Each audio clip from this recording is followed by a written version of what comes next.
नमस्कार दोस्तों, मैं हूँ मनविंदर और मेरे चैनल पे आप सभी लोगों का बहुत स्वागत है। सभी का मैं खैर मकदम करती हूँ दोस्तों। 2 अक्टूबर 2021 ये तारीख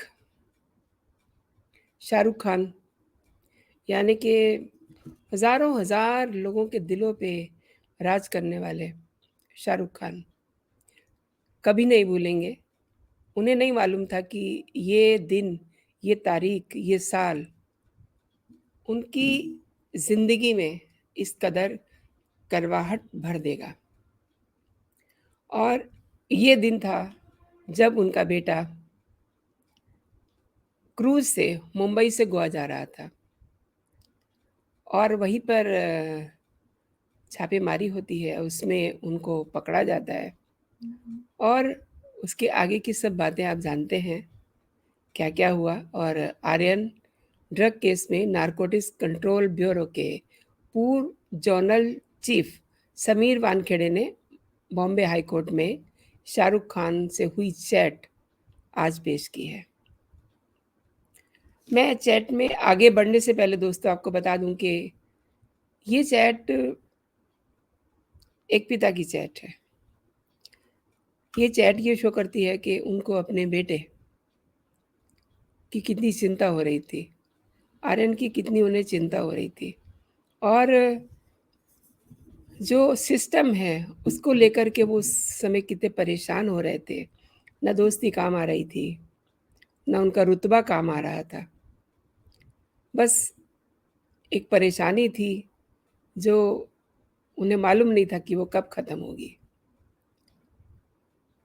चूँकि आज अपने खिलाफ सीबीआई एक्शन को लेकर के हाई कोर्ट में याचिका लगाई है। उन्होंने इस समय इसी के साथ एक चैट भी अटैच की है।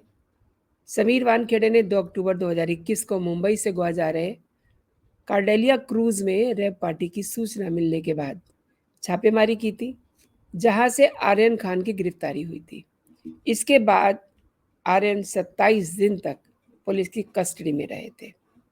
उन्हें आर्थर रोड जेल भी भेजा गया था और आर्यन के खिलाफ पुख्ता सबूत न मिलने की वजह से कोर्ट ने उन्हें 28 अक्टूबर को बेल दी और 30 को वो जेल से बाहर आते हैं। ये दिन, ये वक्त किस तरीके से गुजरा होगा खान परिवार का, ये तो वही समझ सकते हैं। और सच्चाइयाँ क्या होती हैं, ये अब कोर्ट बताएगा। लेकिन समीर ने याचिका में दावा किया है कि उनके खिलाफ बदले की भावना से कार्रवाई की जा रही है और उन्होंने ये भी कहा कि उन पर पहले भी करप्शन के आरोप लगे थे, तब भी कोई सबूत नहीं मिला था, सीबीआई को भी सबूत नहीं मिलेगा। सीबीआई का आरोप है कि समीर ने आर्यन को छोड़ने के लिए 25 करोड़ रुपए माँगे। मैं आपको ना पूरा वो चैट बताती हूँ कि उस दिन की जो चैट थी उसमें शाहरुख खान ने अपने बेटे को बचाने के लिए क्या कहा। समीर जो उस समय ऑफिसर थे, अ, उन्होंने क्या कहा उस समय। वो समीर जो है नारकोटिक्स कंट्रोल ब्यूरो के जोनल चीफ थे, उनकी बातचीत है। शाहरुख कह रहे हैं, समीर साहब, क्या मैं आपके साथ कुछ मिनटों के लिए बात कर सकता हूँ? मैं जानता हूँ कि ये कानूनी तौर पे सही नहीं है, लेकिन एक पिता के रूप में मैं आपसे बात करना चाहता हूँ। आपने जो जानकारी मुझे दी है, उसके लिए मैं आपका जितना शुक्रिया कहूँ कम है। मैं आशा करता हूँ कि वो यानी कि आर्यन एक ऐसा व्यक्ति बने जिस पर आपको और मुझे, हम दोनों को फ़ख्र हो। दोस्तों, ये एक पिता के मन का जो स्नेह होता है अपने बच्चे के लिए, वो आपको फ़ील कराएगा। क्योंकि शाहरुख से मिलने के लिए आप जानते ही हैं, कैसे मजमा लगता है उसके घर के बाहर। और ये वो दिन एक ऐसा दिन था जब समीर को समीर साहब कह कर के शाहरुख बात कर रहे हैं। समीर ने क्या कहा ये भी आपको बताती हूँ। समीर कहते हैं कि एक पिता होने के नाते आपकी स्थिति मैं समझता हूँ, आप चिंता मत करिए, सब कुछ अच्छा होगा। अब यहाँ आप गौर कीजिए कि आप चिंता में मत कीजिए, सब कुछ अच्छा होगा। शाहरुख कह रहे हैं, प्लीज़ मेरे बेटे को घर भेज दो, एक पिता होने के नाते मैं आपसे अनुरोध करता हूँ। समीर कह रहे हैं, डियर शाहरुख, काश मैं आपको दोस्त बन करके इस सिचुएशन के बारे में समझा पाता, ना कि एक जर्नल डायरेक्टर के रूप में। शाहरुख कह रहे हैं, प्लीज़ मेरे बेटे को घर भेज दो, एक पिता होने के नाते मैं आपसे अनुरोध करता हूँ। ये एक पिता से पिता की रिक्वेस्ट है। मैं अपने बच्चों से उतना ही प्यार करता हूँ, जितना आप अपने बच्चों से करते हैं।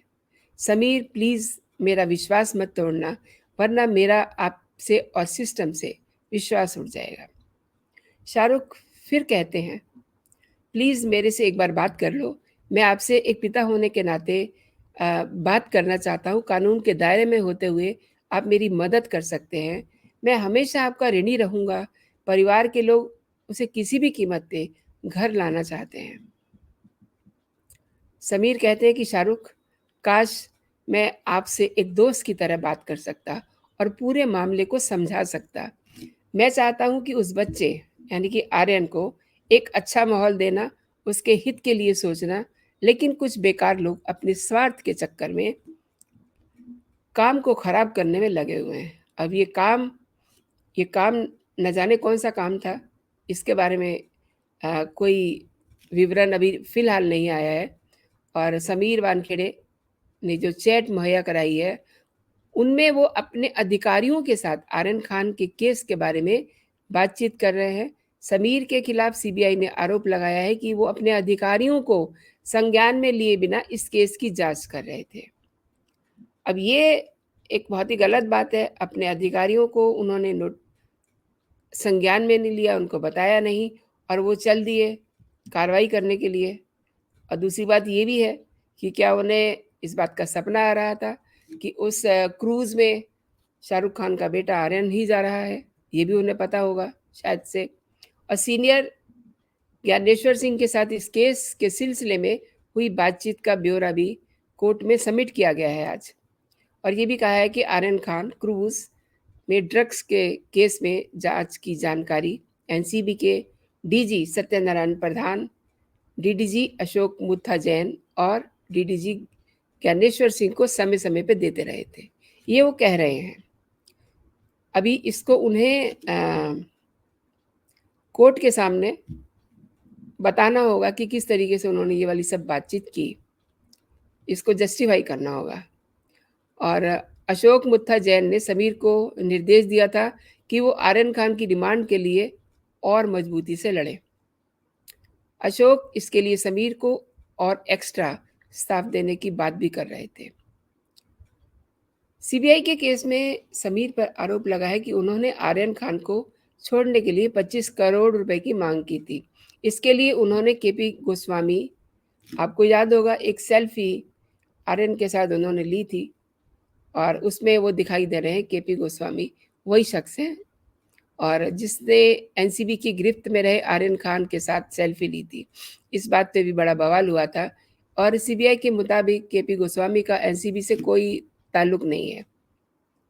जब वहाँ एनसीबी के अधिकारी मौजूद थे, तो फिर गोस्वामी को आर्यन के साथ क्यों लगाया गया? दोस्तों, सवाल बहुत सारे हैं।